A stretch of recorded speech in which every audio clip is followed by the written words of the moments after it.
Čaves, vítajte pri ďalšom random vlogu, alebo teda dennom vlogu. Už v poradí 5. alebo 6. Asi 6. To je jedno.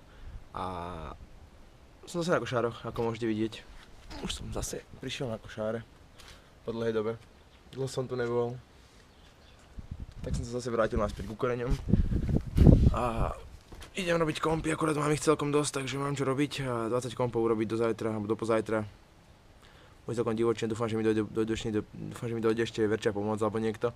Nech to mám rýchlejšie spravené a bolo by to úplne mega super, kebyže dojde niekto. Aby som to mal rýchlejšie, ale ja to tu robím vlastne. Neviem, či to bude vidieť. Tak to nejako toto vyzerá. Mám tu teraz 2 monitory, tuto. Tak to nejako.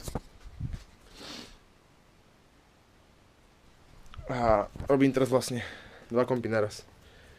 Viacej nemôžem, lebo obmedzuje počet obrazoviek, ktoré mám k dispozícii. Takže tak.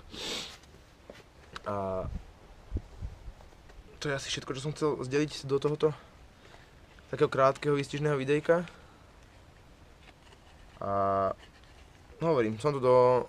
Mimochodom ešte, čo sa týka oslavy, oslava bola úplne mega super.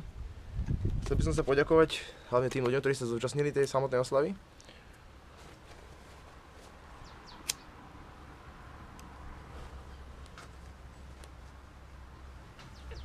Chcem sa ľuďom poďakovať, ktorí sa oslavy zúčastnili. Veľmi dobre dopadla, presne tak, jak som chcel, aby dopadla. Proste čo sa týka zábavy, čo sa týka chlastu, čo sa týka proste všetkého. A hlavne tej party, ktorá prišla. Boli ste neskutoční ľudia, vy viete, o kom hovorím, takže fakt pekné a veľké díky vám patrí. A každopádne skončilo, tak to skončilo. A dúfam, že takto nejako oslavíme moje meniny, ktoré sú za chvíľočku, ktoré sú v apríli, takže to bude asi ďalšie grande party a takisto o rok. Takisto o rok to bude, takže fakt ešte raz veľké díky a ak sa vám video páčilo, toto čo teraz natáčam, dajte like, hoďte mi odber, ak ste tu noví a kľudne zdieľajte video.